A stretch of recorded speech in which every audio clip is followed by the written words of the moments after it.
Okay guys, so here's a great little chipping lesson that I think would be a great benefit to you. So when I'm out and I'm watching people warm up before they go onto the first tee, when they're practicing their chip shots, a lot of the guys will be trying to create as much spin as possible on their chips. So what they end up doing is they take their 60 degree and they start opening up the blade to the point where the blade is lying perfectly flat on the ground. So they're trying to slide underneath the ball, thinking that that's going to create as much spin as possible.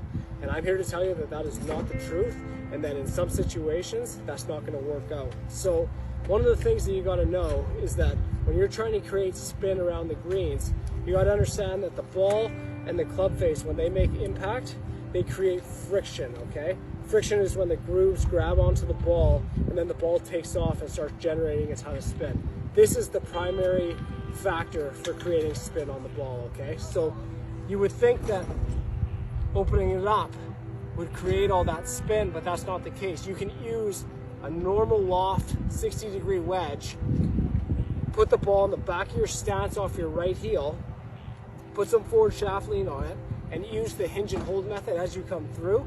And what that's gonna do is you're gonna actually decrease the loft a little bit more. And when the ball makes impact with the face, it's gonna grab really hard and then it's gonna take off and it's gonna have that nice check spin to it. And you're gonna be able to control the ball really well. Looks something like this.